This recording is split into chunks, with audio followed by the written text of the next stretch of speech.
On this episode of China Uncensored, Xi Jinping solidifies his grip on the military police. The hottest viral sensation in China is Ice Boy. And finally, you can buy your own half-built skyscraper. It's a bit of a fixer-upper. This is China Uncensored.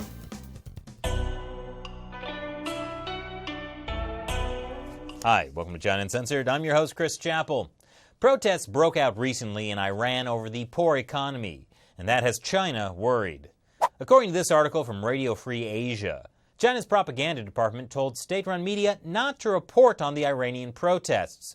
For some reason, they don't want Chinese people learning about a popular uprising against an authoritarian regime started by people upset over economic hardship. Plus, online forums discussing anything to do with Iran are being monitored. And let's just say, they're open to the idea of detaining people. That's the way to stop protests from getting started: preemptive detention. Before on the show, I've talked about how there's a political battle raging between current Chinese leader Xi Jinping and a faction tied to former Chinese leader and Jabba the Hutt's personal mini-me, Jiang Zemin. To be the master blaster of Chinese politics, it's important to control two things: the military and the police. Well, Xi Jinping has spent years purging the military of Jiang Zemin's cronies and getting himself named commander-in-chief. Now he's after the police, specifically the paramilitary police.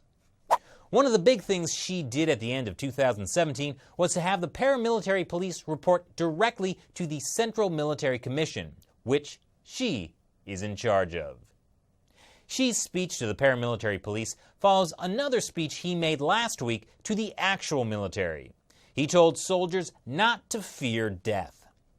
Inspirational words for soldiers who fight on the front lines.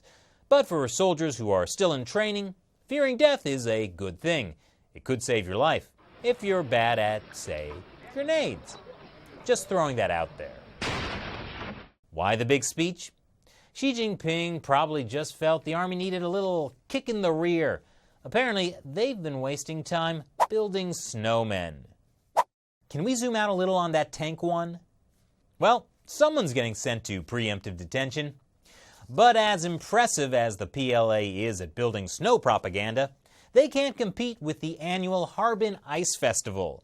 10,000 people worked for months crafting this winter wonderland that will be seen by an estimated 1.5 million people. Sadly, none of them will be me. Of course, the cold isn't fun and games for everyone. This little boy has become something of a national hero after this photo of him went viral. His hair is coated in frost after his daily 3-mile walk to school in a thin jacket. Wow, his hands look like he's been working in a coal mine for the last 50 years. But he got a 99 on his test. His name is Wang Fuman, and people are calling him Ice Boy. The rural school he goes to doesn't even have heat in the winter. He and his sister are left behind children. Their father is a migrant worker trying to earn money in the city and only comes home every 4 or 5 months. Their mother abandoned the family. The good news is that his photo has inspired people across China to donate winter clothing to a local youth charity. And the school has received over $15,000 in donations so far, which means Ice Boy finally gets gloves. Plus, someone offered his dad a construction job close to home, so he can actually see his kids. Someday, Ice Boy will be able to tell his own children with complete honesty, "When I was your age, I had to walk 3 miles to school every day, in the snow, uphill, both ways. And here are the viral videos to prove it." And his kids will say, "What's a video?"